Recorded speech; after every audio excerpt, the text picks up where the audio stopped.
जिस घड़ी का सबको बेसब्री से इंतजार था वो घड़ी आ गई है। हरियाणा विधानसभा चुनाव के नतीजे आ गए हैं, जिसमें बीजेपी ने सबको चौंकाते हुए एक बार फिर जीत का परचम लहराया है। सुबह से मतगणना जारी थी। शुरुआती रुझानों में ऐसा लग रहा था कि हरियाणा में बीजेपी के हाथ से सत्ता जाती हुई दिख रही है, क्योंकि शुरुआती रुझानों में कांग्रेस को बढ़त मिलती हुई नजर आ रही थी, जिस वजह से कांग्रेस में खुशी की लहर थी। लेकिन एकदम से वक्त बदल गया, जज्बात बदल गए और बीजेपी ने कांग्रेस को पछाड़ते हुए हरियाणा में जीत की हैट्रिक लगा दी और हरियाणा की 90 में से 48 सीटें अपने नाम कर ली। वहीं कांग्रेस 37 सीटों पर सिमट गई। लेकिन अब सवाल है कि कांग्रेस जो इस बार बीजेपी का सुपड़ा साफ करने का दावा कर रही थी, खुद उसके साथ ही कैसे खेला हो गया। तो आइए इस वीडियो के जरिए समझते हैं कि कैसे बीजेपी ने सारा का सारा खेल पलट दिया और कौन से फैक्टर है जो बीजेपी की जीत का मुख्य कारण बने। नमस्कार, मैं हूं निकिता रस्तोगी, आप देख रहे हैं डीएनपी इंडिया।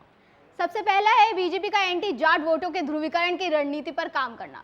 दरअसल हरियाणा में जाट वोट अधिकतर कांग्रेस और इनेलो को जाते रहे हैं। 2014 विधानसभा चुनावों में कुछ प्रतिशत जाटों का वोट बीजेपी को भी मिला था, पर अधिकतर वोट कांग्रेस और इनेलो को ही मिले। 2019 में बीजेपी का जाटों का वोट शेयर और कम हुआ। जाट वोट कांग्रेस और जेजेपी में बढ़ गए थे। यही से बीजेपी इस रणनीति पर काम करने लगी थी कि हरियाणा में उसे जाट वोट नहीं चाहिए, जिसके लिए पार्टी ने पंजाबी हिंदू, ओबीसी, ब्राह्मण पर दांव खेला और यही वजह है कि राज्य में बीजेपी का अध्यक्ष एक ब्राह्मण को बनाया गया। ब्राह्मण समाज से आने वाले मोहन लाल बड़ौली को अध्यक्ष बनाया गया और इसी साल मार्च में बीजेपी ने मनोहर लाल खट्टर को हटाकर ओबीसी समाज से आने वाले नायाब सिंह सैनी को मुख्यमंत्री बनाया। वहीं चुनाव के अंतिम मौके पर नायाब सैनी को सीएम बनाना भी काम कर गया। मनोहर लाल खट्टर के लिए जनता में नाराजगी के चलते सैनी को सीएम बनाया गया। हालांकि सैनी को समय बहुत कम मिला, फिर भी उन्होंने ओबीसी अधिकारों के लिए कई कानून बनाए, कई ऐसी योजनाएं बनाई जो सीधे आम जनता को फायदा पहुंचाने वाली है और ओबीसी वोटों का ध्रुवीकरण भी कराने में सैनी को सफलता मिली। आपको बता दें कि सीएम सैनी हरियाणा की लाडवा सीट से चुनाव लड़े और उन्होंने इस सीट पर कांग्रेस के मेवा सिंह को पछाड़ते हुए काफी अच्छे मार्जिन से जीत दर्ज करी। अब बात करते हैं दूसरे और हरियाणा चुनाव के सबसे बड़े मुद्दे की, जो है किसान, जवान और पहलवान। ये वो मुद्दा है जिसे लेकर कांग्रेस ने खूब हल्ला किया और जनता के सामने एक फेक नैरेटिव सेट करने की कोशिश की, जो फेल हो गया। पहलवानों, किसानों और जवानों का आंदोलन इतना अधिक बढ़ा कि दूसरे वर्गों को चिढ़ हो गई। दूसरे जातियों को लगा कि अगर राज्य में कांग्रेस की सरकार आती है तो ये उत्पात और बढ़ जाएगा। हालांकि किसानों और महिला पहलवानों के आंदोलन से बीजेपी बहुत परेशान थी, लेकिन फिर भी पार्टी इस मामले पर शांत रही, क्योंकि अगर बीजेपी इन मामलों पर कोई कदम उठाती तो वो कांग्रेस के लिए फायदेमंद साबित होता।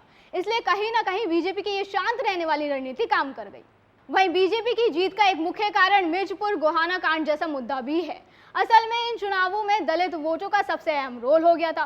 पूरे राज्य में 20 से 22% दलित वोट हैं। जिस तरह कांग्रेस ने संविधान बचाओ, आरक्षण बचाओ का नारा बुलंद करके यूपी में खेल किया था, उसी तरह हरियाणा में भी करने की तैयारी थी। पर बीजेपी इस बार दलित वोटों के लिए कमर कसकर तैयार थी। अशोक तंवर जैसे एक दलित चेहरे को इसलिए पार्टी में लोकसभा चुनाव के पहले लाया गया था। हालांकि एन वोटिंग के पहले उन्होंने पार्टी का दामन छोड़कर कांग्रेस का हाथ थाम लिया, पर बीजेपी ने हार नहीं मानी। पार्टी ने दलितों को ये समझाया कि बीजेपी के राज में उनके साथ मिर्चपुर और गोहाना जैसी घटनाएं ना हो और ना कभी होंगी। चाहे वो पीएम मोदी हो, गृह मंत्री अमित शाह हो या फिर पूर्व मुख्यमंत्री खट्टर, सभी ने अपनी सभाओं में बार बार मिर्चपुर और गोहाना कांड का जिक्र किया। जानकारी के लिए बता दें कि 2010 में हिसार जिले के मिर्चपुर गांव में वाल्मीकि समुदाय के लोगों के दर्जनों घर को जमींदोज कर दिया गया था। इस दौरान एक बुजुर्ग और उनकी विकलांग बेटी की मौत हो गई थी। वहीं सोनीपत के गोहाना में 2005 में दलितों के करीब 50 घर जला दिए गए थे, जो इस चुनाव में बड़ा मुद्दा रहा। इसी के साथ पार्टी का पॉलिटिकल मैनेजमेंट भी काफी अच्छा रहा। बीजेपी एक एक कदम फूंक फूंक कर रखा। वहीं जिन लोगों ने टिकट वितरण के बाद असंतोष जाहिर करते हुए पार्टी के खिलाफ जाने की बात कही, उनके पास खुद सीएम सैनी मनाने के लिए पहुंचे और बीजेपी के इन सब दावों के चलते कांग्रेस के सारे मुद्दे फेल हो गए। फिर चाहे वो किसान, जवान, पहलवान का मुद्दा हो या फिर राहुल गांधी के द्वारा लाए जाने वाली जलेबी फैक्ट्री का। याद है ना आपको, जब राहुल ने गोहाना के मातूराम की जलेबी खाई थी और उन्होंने कहा था कि अगर ये जलेबी किसी बड़े कारखाने में बनी तो कई लोगों को रोजगार मिलेगा। हालांकि इसके बाद इस बात पर कांग्रेस और राहुल गांधी का जमकर मजाक बनाया गया और आज भी सोशल मीडिया पर जलेबी ट्रेंड कर रहा है। इसको लेकर लगातार मीम्स बनाए जा रहे हैं।